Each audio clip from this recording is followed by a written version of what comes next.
మీ అపరాధముల చేతను పాపముల చేతను మీరు చచ్చిన వారై ఉండగా ఆయన మిమ్మల్ని క్రీస్తుతో కూడా బ్రతికించాను.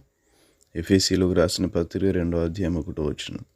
ఒక బానిసగా ఉండడం అంటే ఏంటో, అది ఎలా ఉంటుందో ఎప్పుడైనా ఆలోచన చేసినారా?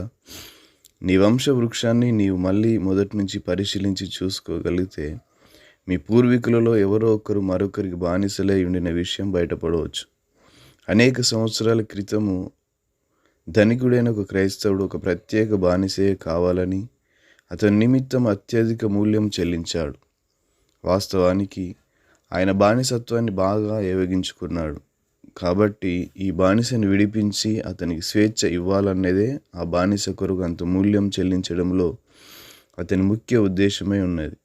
వీరిద్దరూ కలుసుకున్న మొదటిసారి నేను నిన్ను కనుక్కున్న సంగతి నిజమే, కానీ నీవు అనుభవించుచున్న భయంకరమైన బానిసత్వం నుంచి నేను విడిపించి నీకు స్వేచ్ఛనివ్వాలన్నదే నా ముఖ్య ఉద్దేశం అని ధనవంతుడు అన్నాడు. అలా చెప్పి అందుకు సంబంధించిన చట్టపరమైన దస్తావేజులను విడిపింపబడిన ఆ బానిసకు అందించాడు. అట్లయినా ఆ బానిసకు నమ్మకం కుదరలేదు. ఆశ్చర్యంతో ధనవంతుని వంక చూస్తూ, నిజంగా నాకు ఇప్పుడు స్వేచ్ఛ దొరికిందా? నేను స్వేచ్ఛగా ఎక్కడికైనా నాకు ఇష్టమైన చోటికి వెళ్ళవచ్చునా అని అడిగాడు.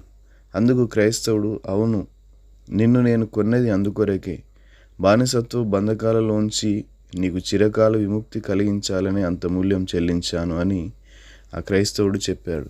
ఈ మాటలు విన్న బానిస ఆనందంతో మునిగిపోయాడు. వెంటనే ఆ క్రైస్తవుని పాదాలపై పడి, అలాగైతే అయ్యా, నేను మీ దగ్గరే ఉండి నా శేష జీవిత కాలమంతా సంతోషంతోనూ కృతజ్ఞతతోనూ మీకు సేవ చేయడంలోనే నాకు అత్యధికమైన ఆనందం మరియు స్వేచ్ఛ లభిస్తుంది అని కృతజ్ఞతా భక్తితో అన్నాడు.